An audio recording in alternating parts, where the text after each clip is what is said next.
بسم اللہ الرحمن الرحیم وصلی اللہ علی نبی الامی۔ آپ صلی اللہ علیہ وآلہ وسلم کی خوبصورت دعا: ربی ادخلنی مدخل صدق و اخرجنی مخرج صدق واجعلنی من لدنک سلطانا نصیرا۔ یہ آپ صلی اللہ علیہ وآلہ وسلم کی انتہائی خوبصورت اور بہت ہی ڈفرینٹ قسم کی دعا ہے، لیکن اس دعا کا ایک پس منظر ہے کہ آپ صلی اللہ علیہ وآلہ وسلم کو ایک مکی زندگی دی جاتی ہے اور ایک آپ علیہ السلام کو مدنی زندگی دی جاتی ہے۔ جب آپ علیہ السلام کی مکی زندگی قرآن کے ساتھ سٹارٹ ہوتی ہے تو آپ کو زندگی میں بہت بڑا ٹارگٹ دیا جاتا ہے، جو کہ بہت مشکل بھی ہے اور بہت بڑا بھی ہے۔ اس مقصد کے حصول کے لیے اللہ تعالیٰ آپ کو کیا فرماتے ہیں کہ نبی آپ نے رات کی تہجد کی نماز پڑھنی ہے، کہ یہ رات کی نماز آپ کو وہ طاقت دے گی کہ آپ کے لیے ان سارے حالات کو فیس کرنا جو ہے وہ آسان ہو جائے گا اور اپنے ٹارگٹ کو اچیو کرنا جو ہے وہ آسان ہو جائے گا۔ تو گویا کہ زندگی کا بہت بڑا مقصد جو ہے اس کو لنک کیا گیا تھا رات کی نماز کے ساتھ۔ پھر ہم یہ دیکھتے ہیں کہ آپ علیہ السلام کے حالات میں، مکی زندگی کے حالات میں کچھ شدت آ جاتی ہے، دشمن بہت زیادہ مخالفت کرنا شروع کر دیتے ہیں، اور اسی وقت میں آپ علیہ السلام کو جو ہے وہ شب معراج نصیب ہو جاتی ہے۔ شب معراج آپ علیہ السلام کا بہت ہی زیادہ اعلیٰ مقام تھا کہ تمام انبیاء کی امامت کروانا، 7 آسمانوں کی سیر کرنا اور اللہ پاک کے ساتھ اتنی کلوز روحانی ملاقات کا ہونا۔ اب اس کو دونوں انداز سے دیکھا جا سکتا ہے کہ یہ کہ آپ کی مکی زندگی کے حالات بہت مشکل ہو رہے تھے تو اللہ پاک نے آپ کو اپنا قرب، اپنی محبت دی،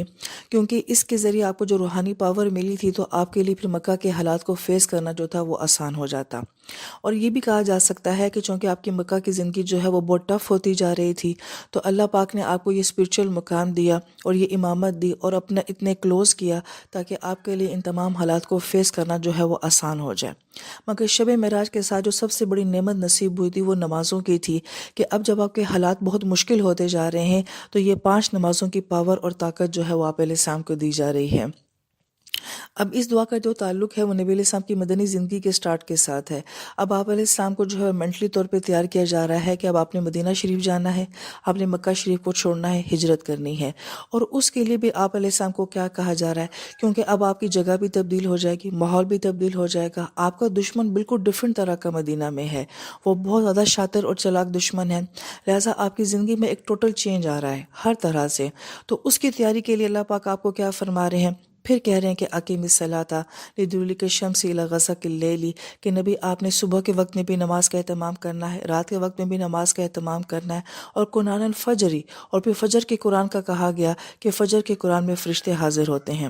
اس کے ساتھ ہی آپ علیہ السلام کو جو کہا جا رہا ہے کہ نبی ومن اللیل، رات کی ایک نماز، وتہجد بہ نافلۃ لک، یہ آپ کے لیے نفل نماز بن جائے گی، عسیٰ ان یبعثک ربک مقاما محمودا، لیکن اس نماز کے ذریعے اللہ پاک آپ کو مقام محمود نصیب فرمائیں گے۔ اب یہاں پہ وہ مقام محمود جو کہ بہت ہی خاص مقام ہے، بہت ہی اعلیٰ مقام ہے، جو صرف نبی علیہ السلام کے لیے ہے، مگر اس مقام کو پھر کس کے ساتھ لنک کیا گیا ہے، رات کی نماز کے ساتھ کیا گیا ہے۔ تو گویا کہ جب آپ کی زندگی ٹوٹل چینج ہونے والی ہے، حالات چینج ہونے والے ہیں، تو اس وقت بھی آپ کو جو پاور دی جا رہی ہے، جو آپ کو لنک کیا جا رہا ہے، وہ رات کی نماز یعنی کہ تہجد کے ساتھ کیا جا رہا ہے۔